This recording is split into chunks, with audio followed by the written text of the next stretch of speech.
My hands were coated in rancid oil and industrial solvent, but I pulled the phone out anyway. A notification from the family group chat lit up the screen.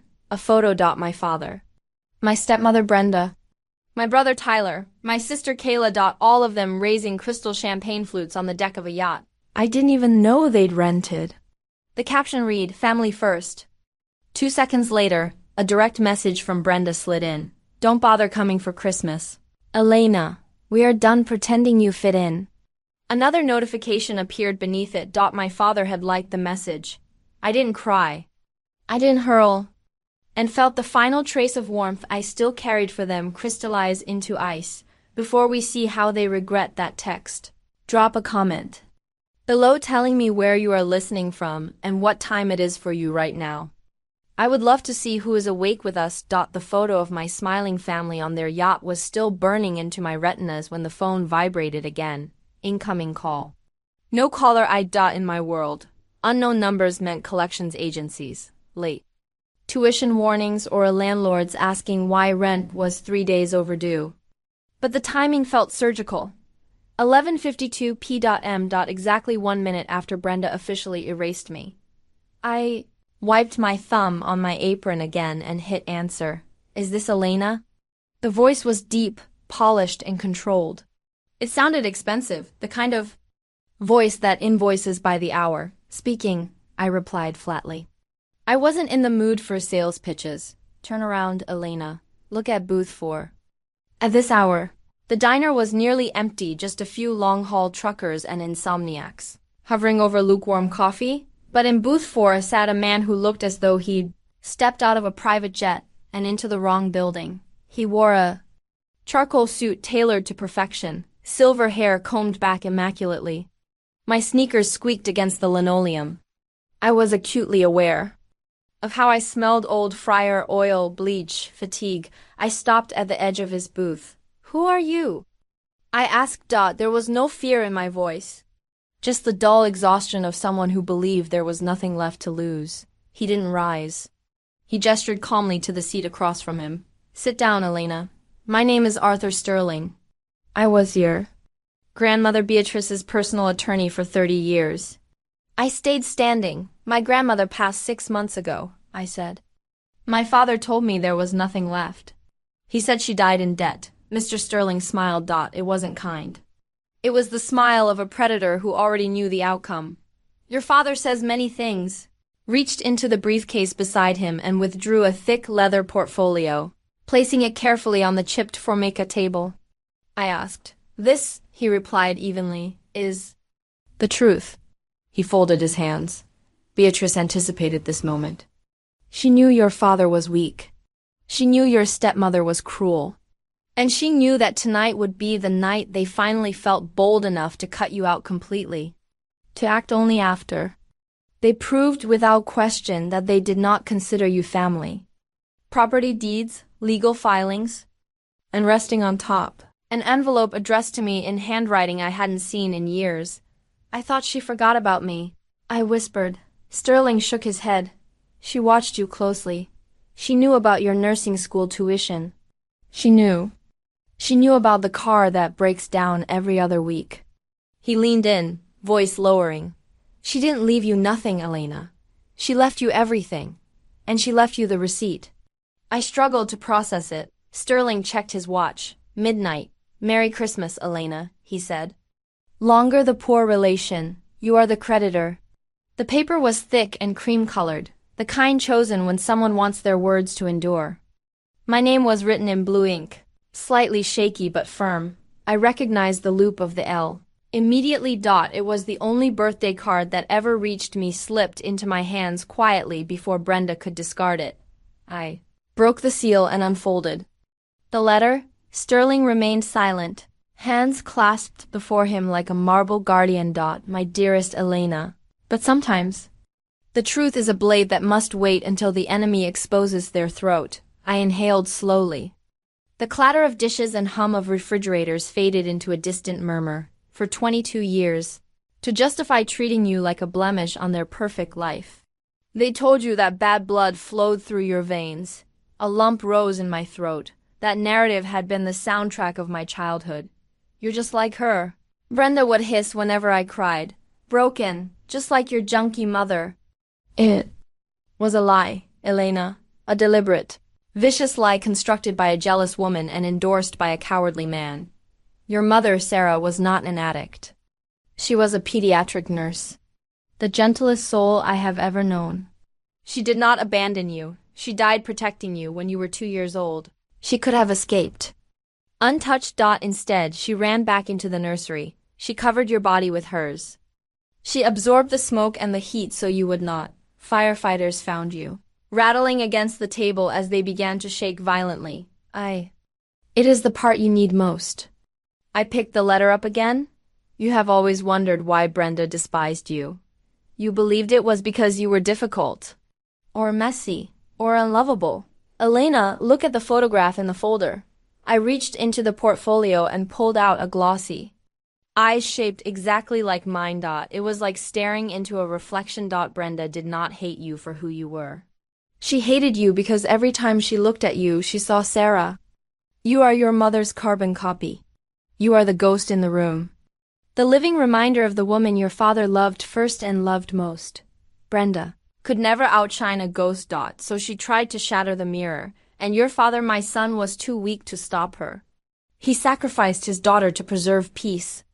In his new marriage, he allowed them to punish you for the crime of having your mother's face.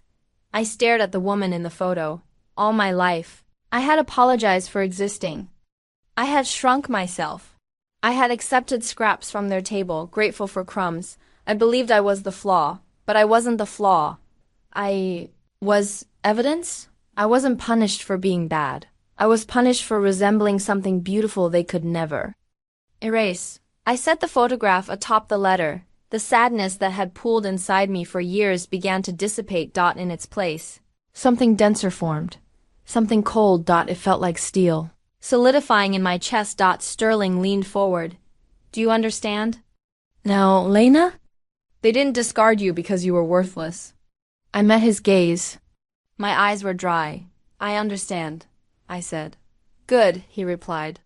Because the remainder of this file details exactly how much money they have spent trying to fill the void your mother left behind. And believe me, Elena, they spent a great deal. He tapped the portfolio. Tomorrow morning we go to the house. It is time to introduce the ghost to the landlords. Before I left the diner, Mr. Sterling gave me one instruction.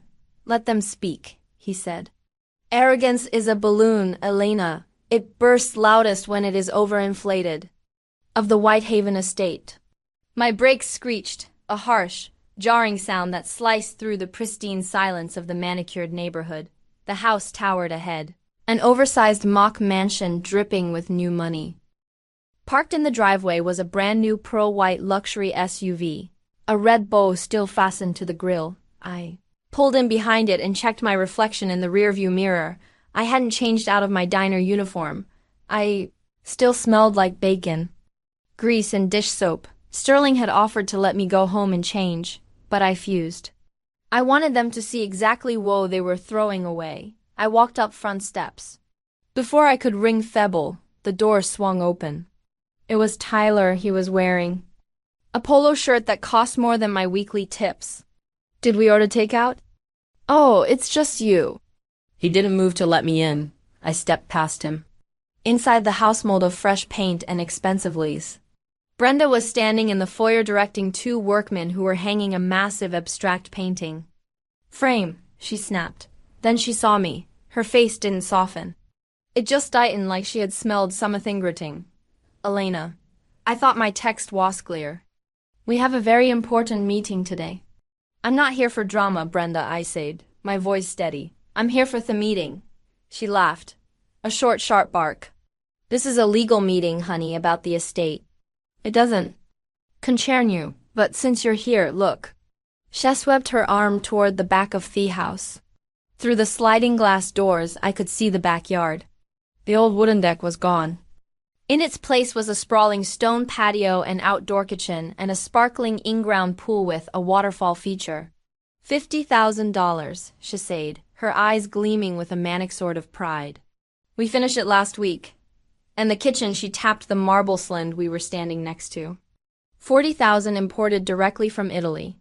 You spent a lot of money, I said quietly. Brenda smirked. We're investing in our future. Beatrice would have wanted Justo enjoy her legacy. Besides, once the wire transfer hits this afternoon, this will all be. My father Robert walked in from the living room. He was wearing a new suit, but he looked uncomfortable. When he saw him, he didn't say hello. He just looked at his shoes. You shouldn't be here, Elena, he mumbled. It's awkward. For who, Dad? I asked.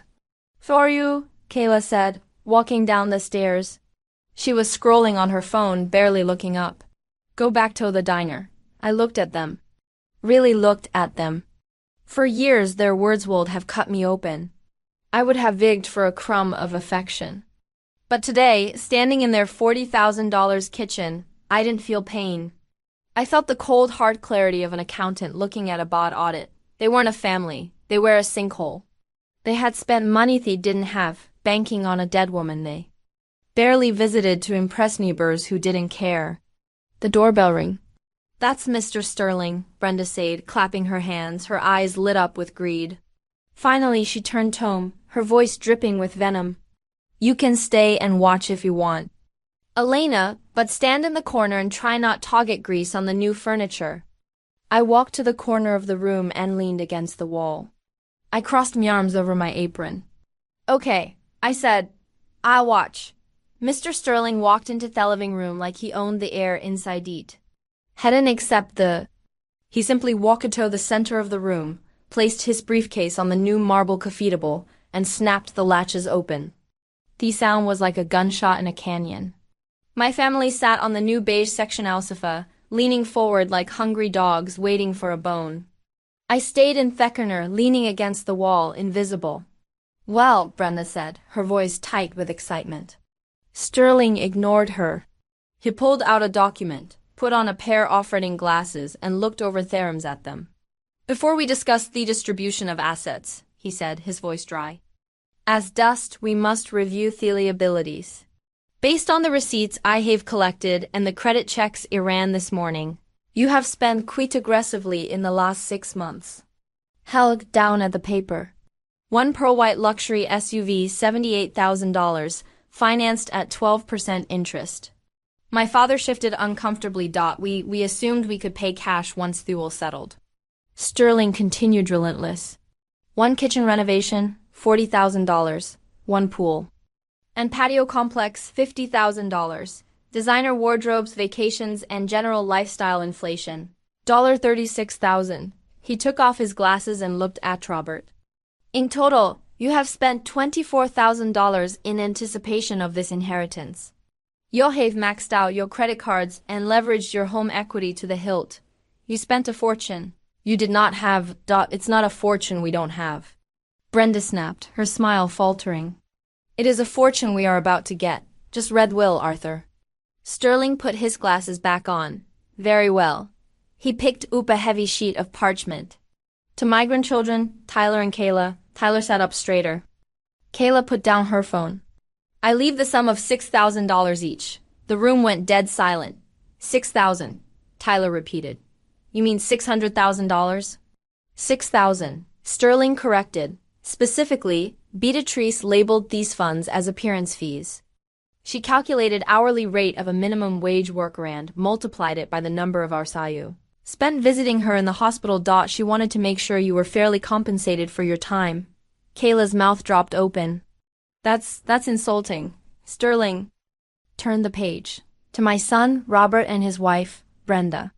Brenda gripped Robert's knee. Her knuckles were white. I leave nothing. Zero. Brenda stood up. That's a lie. She can't do that. We are her family. Sit down, Mrs. Caldwell, Sterling said. His voice wasn't loud, but it slammed her back into her seat. I am not finished. Head to the final page to my granddaughter. Elena. My father's head snapped toward me in the corner. Brenda froze. I leave the remainder of my estate, including my investment portfolio, my cash reserves, and my intellectual property rights. A total liquid value of $2,500,000. The silence that followed was heavy. Her face was turning a patchy violet red. $2 million, my father whispered. Sterling closed the folder with a soft thud. It is done. For 3 seconds, nobody moved. The air in their room felt pressurized like the moments before a thunderstorm breaks. Then Brenda exploded. It wasn't a normal shout. It was a guttural scream that seemed to tear out of her throat. She leaped up from the sofa, her facet twisted into something unrecognizable. This is fraud. She pointed a trembling finger at Sterling. You manipulated her. You poisoned her against us. She was anil. Well, contest it. Well, sue you until you don't have a dime left. She was pacing now, frantic, knocking over a vase of lies. Water spilled across. Robert, call the police. She's stealing our money. That money belongs to us. We bought the car. We built the pool. It's ours. My father was sitting with his head in his hands, rocking slightly. He looked gray. We can't pay for it, he whispered. Brenda, we can't pay for any of it. Shut up, Robert. Brenda shrieked. She turned on, marching across the room until she was inches from my face. I could smell the expensive perfume mixed with Theser's sweat of panic. You think you won? You think you can just walk in here with your grease stains and take everything? Get out. Get out of my house. Sterling didn't flinch. He watched Brenda Meltdown. With the clinical detachment of a scientist observing a lab rat, he cleared his throat. Actually, Mrs. Caldwell, that brings us to the final item of business. Brenda spun around her chest, heaving. What? What else could you possibly take from us? Sterling opened a separate, thinner file. He pulled out a document stamped with Thebank's logo. Beatrice predicted this, he said calmly. She called it your inevitable collapse. She knew that Onseo believed the money was coming. You would spend recklessly to fill the emotional void in your lives. She knew you would refinance this house to buy things you didn't need. He slid the document across the coffee table. Toward me, father. 6 months ago, the bank bundled your new high-risk mortgage and sold it. Beatrice bought it through a shell company. My father looked up high-sized glassy. What does that mean? It means Sterling said, his voice ice-cold. That bank doesn't hold the deed to this house anymore. Beatrice transferred owners of the note to Elena. He pointed at me. Elena isn't just the beneficiary of the will. She is the holder of your mortgage. And according to my records, you are 90 days past due. Brenda stopped screaming. She looked at walls of the living room, then at ceiling, as if the house itself was suddenly rejecting her. Her legs gave out, and she sank onto the wet floor. Right into the puddle of spilled flower water. She owns the house, Tyler whispered. She owns the debt, Sterling corrected. And she has the right to foreclose immediately. Brenda looked upon me from the floor. The arrogance was gone. The anger was gone. In its place was sheer naked terror. The Narcissus mask had shattered, and underneath was just a frightened woman who had gambled everything on a lie and lost. She owns this, my father whispered. Sterling looked at me. It's your call, Elena. What do you want to do? The room was silent, save for the sound of Brenda weeping softly into the puddle of water on the floor. My father looked up at me, his eyes red. And desperate. Elena, please, he stammered. You can't. You can throw us out. This is our home. We raised you here. You didn't raise me, Dad, I said. My voice was calm, devoid of the anger I thought I would feel. You stored me here like an unwanted piece of furniture you couldn't figure out how to return. Brenda looked up, her mascara running in dark streaks down her face. We're family, she croaked. You can't treat family like this. Family, I repeated, testing the word. It felt foreign. You told me last night, Hat, I wasn't family. You told me to take the hint. Well, I'm taking it. This isn't a family matter anymore, Brenda. It's a business transaction. It looked at Sterling. Do you have the eviction papers ready? Sterling reached into his briefcase. I have them right here. Notice to vacate in 72 hours. My father made a sound like a wounded animal. We have nowhere to go, who whispered. If you kick us out, we're homeless. It would have been satisfying to watch the sheriff drag them out to see the neighbors watch their humiliation. But that was too quick. That was a mercy thee didn't deserve. I don't want to evict you, I said. Hope flickered in Brenda's eyes. She sat up straighter. No, I said. I looked around the expensive living room at the high ceilings and the custom drapes. I Want this asset to perform. I want a return on my investment. I walked over to the marble island and placed my hand on the cool stone. You can keep pretending to the neighbors that you are really wealthy owners of the Whitehaven estate. My father let out a breath. But I interrupted, cutting him off with a sharp look. You will stay as me tenants. You will sign a standard 12-month lease. You will pay full market rent. Sterling, what is the market rate for a property of this size in this zip code? I nodded. $8,500 due on the 1st. If you are late by a single day, the eviction notice gets filed. My father's face went white again. Elena, we can't afford that. Wouldn't have that kind of income. Then, isagus you sell the boat, I said coldly. and The SUV and maybe Tyler and Kayla can get jobs. Brenda stood up, shaking. You're humiliating us. I'm giving you a choice, Brenda. You can leave today with nothing and everyone will know you failed. Or you can stay and pay me for the privilege of living in the shrine you built for yourselves. You can wear the golden handcuffs. She looked at Robert. She looked at the expensive furniture she couldn't bear to part with. She looked at the life she had crafted so carefully to impress people she hated. We'll sign, she whispered. I smiled. It wasn't a warm smile. It was the smile of a landlord who just secured a high-yield tenant. Good, I said. Sterling has the paperwork. First and last month's rent is due now. I'll take a check. I closed it quietly. There was no need for moi. The silence I left behind was sheavy enough. I walked down the stone steps and sat in the driver's seat of my rusting sedan. One last ride, I whispered. I didn't drive home. I drove to a quiet spot overlooking the city and pulled out my phone. I dialed the number for the nursing school's bursar office.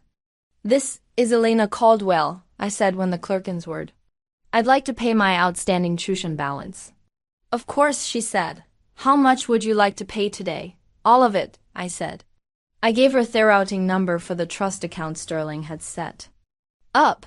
When she confirmed that payment was processed, I felt a physical weight lift off my shoulders, a weight I hadn't realized I'd been carrying since I was 18. My next stop was the cemetery. The grass around Grandma Beatrix's headstone was frost-covered in brown. I brushed off a few dead leaves and placed the copy of the lease agreement against the cold granite. They signed it, Grandma, I said softly. You were right. They receive. Cage. I stood there for a long time, not crying, just breathing.